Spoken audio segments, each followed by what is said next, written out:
என் பெயர் முகம்மது பின் காசிம். என் வயது குறைவாக இருந்தாலும் என் வாழ்க்கையின் ஒவ்வொரு நாளும் இஸ்லாத்தின் வெற்றிக்காக, நீதியின் நிழலைப் பரப்புவதற்காக அர்ப்பணிக்கப்பட்டது. இந்தியத் துணைக்கண்டத்தின் மண்ணில் இஸ்லாமிய கொடியை நாட்டிய கதையை இங்கே கூறுகிறேன். நான் ஹிஜ்ரி 81ஆம் ஆண்டு அரேபியாவின் தகையுக் குலத்தில் பிறந்தேன். சிறு வயதிலேயே போர்க்கலையில் தேர்ச்சி பெற்றேன். என் மாமன் ஹிஜாஜ் பின் யூசுப் ஈராக்கின் கவர்னராக இருந்தார்.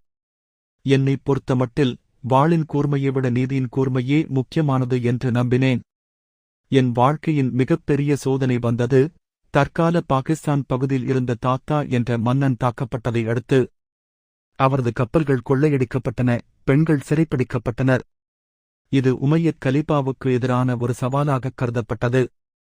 கலீபா வலீத் மற்றும் ஹிஜாஜ் ஆகியோர் என்னை ஒரு படையுடன் அனுப்ப முடிவு செய்தனர். நான் வயதில் இளையவன்தான். ஆனால் என்னுடைய தீரம் மற்றும் படைத்தளபதி திறன் என்னை இந்த பணிக்கு தகுதியானவனாக்கியது. நான் 712ஆம் ஆண்டு 17 வயதில் ஒரு பெரிய படையுடன் சிந்து நதியை நோக்கிப் பயணித்தேன். என் படை 6000 குதிரைப்படை வீரர்கள் மற்றும் 3000 ஒட்டகப்படை வீரர்களைக் கொண்டிருந்தது. நாங்கள் மக்கன் துறைமுகத்தை அடைந்தோம். அங்கு ராஜா தாகிர் ஆட்சி செய்து கொண்டிருந்தார். அவரது படைகள் எங்களை எதிர்க்க முயன்றன. ஆனால் எங்கள் உத்திகள் மற்றும் ஒற்றுமை அவர்களை தோற்கடித்தன. நாங்கள் நீதியுடன் போராடினோம்.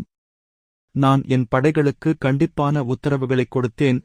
கோவில்களை அழிக்கக்கூடாது, பொதுமக்களுக்கு தீங்கு விளைவிக்கக்கூடாது, போர்க்கைதிகளுக்கு நியாயமான முறையில் நடந்து கொள்ள வேண்டும்.